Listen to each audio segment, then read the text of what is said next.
શાંતિ મિત્રો, જો તમારી પાસે આવા ખરાબ લીંબુ થઈ ગયા હોય તો આને આપણે ફેંકી નથી દેવાના. આને આપણે પિત્તળના વાસણ ઉટકવાનો પાવડર બનાવવાનો છે. તો આ લીંબુને આપણે સુધારી લઈશું અને તડકે સૂકવી લેવાના છે. આ રીતે આપણે તડકામાં સૂકવી દેવાના છે. સુકાઈ જાય પછી આપણે આનો પાવડર બનાવી લઈશું.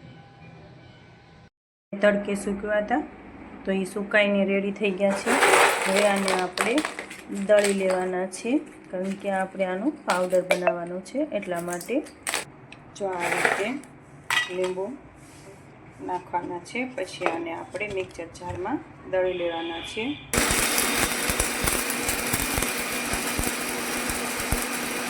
જો આ રીતે આપણો પાવડર તૈયાર થઈ ગયો છે. તો મેં આમાં એક દળો તો હવે આપણે આ બધો પાવડર આમાં દળી અને તૈયાર કરી લઈએ આપણે. જો આ આપણે લીંબુ દળાતા એ પાવડર, લીંબુનો પાવડર તૈયાર થઈ ગયો છે. હવે એક મોટું તગારું લેવાનું છે આપણે આ રીતનું. એમાં આપણે આ પાવડર નાખી દઈશું. હવે આ પાવડર એમાં નાખી દીધો છે. તો એની સામે આપણે આ 500 ગ્રામ મીઠું લીધું છે. એ મીઠું આપણે, જો આ મીઠું પણ આપણે ઉપયોગ કરેલું છે. આ મીઠું આપણે સિંગ બનાવેલું હોય કે કોઈ પણ આવું ખરાબ હોય એ મીઠું આપણે લઈ શકાય છે. તો આ આપણે મીઠું એમાં ભેળવી દેવાનું છે. આને આપણે આમાં મિક્સ કરી લઈશું.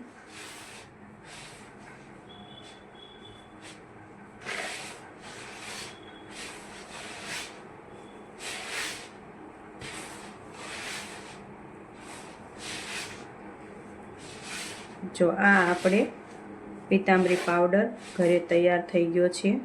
જો આ આપણે ઘરે સસ્તો પણ પડે છે અને પિત્તળના વાસણ સરસ થઈ જાય છે. પીતાંબરીથી તમે ઉટકો તો એનીથી લાલ પણ થાય છે. આનાથી એવું થતું નથી. શિયાળામાં ચોમાસામાં લીંબુ સસ્તા હોય છે, પણ ઉનાળામાં જ્યારે લીંબુ મોંઘા હોય ત્યારે તમે વાસણ ઉટકવામાં આ પાવડરનો ઉપયોગ કરી શકો છો. જો હું તમને બતાવું. જો આ આપણે મેં આ પાવડર લીધો છે એટલો જે આપણે આ લીંબુનો બનાવ્યો તે. હવે આપણે એને એક મેં આ ઘડો લીધો છે. જો ઘડો આટલો ખરાબ છે તો પણ એ સરસ થઈ જશે. આપણે પહેલાં થોડું પાણી લઈએ. તાજા પાવડરની જરૂર પણ નથી પડતી. થોડો હોય તો પણ ઘડો સાફ થઈ જાય છે.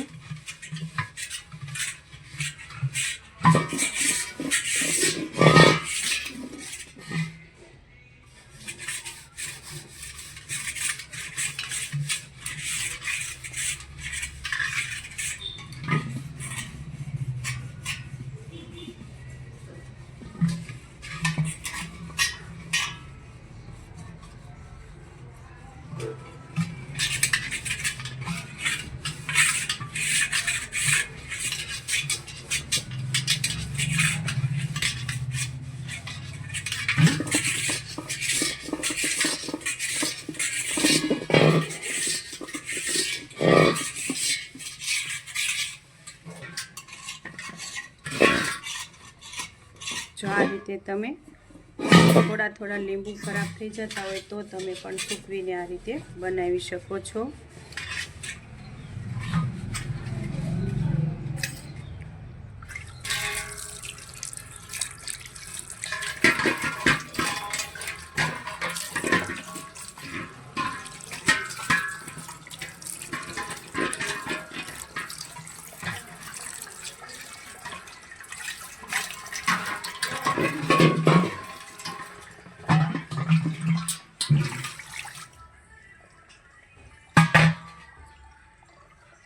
જો આ રીતે ઘડો આપણો સરસ થઈ ગયો. જો ઘડો પણ સરસ ચમકવા લાગ્યો અને એક સેજ પાવડરની જ જરૂર પડી છે આપણે. જો બાકીનો પાવડર તો એટલો બચી ગયો છે. આપણે એક સોપારી કાં આંબલિયા જેટલો જ પાવડર લેવાનો છે તો પણ આપણું ઘડો સરસ થઈ જાય છે.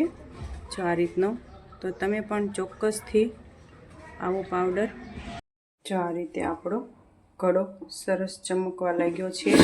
ઘડો હોય કે કોઈ પણ તાંબા પિત્તળના વાસણ હોય તો પણ એ આ રીતના ચમકી ઉઠે છે. તો તમે પણ સરસ આવી રીતે પાવડર ઘરે બનાવજો અને સોના જેવા વાસણ ચમકાતા કરી નાખજો. જો હવે મેં આમાંથી એક ચપટી પાવડર જ લીધો હતો તોય પણ આટલો પાવડર પડ્યો રહ્યો છે. એક થોડાક પાવડરથી જો આટલો ઘડો સાફ થઈ ગયો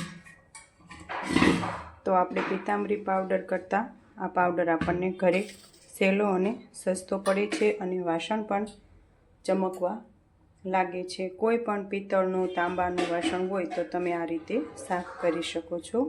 તમે ચોક્કસથી આ પાવડર ઘરે બનાવજો. ઓમ શાંતિ મિત્રો.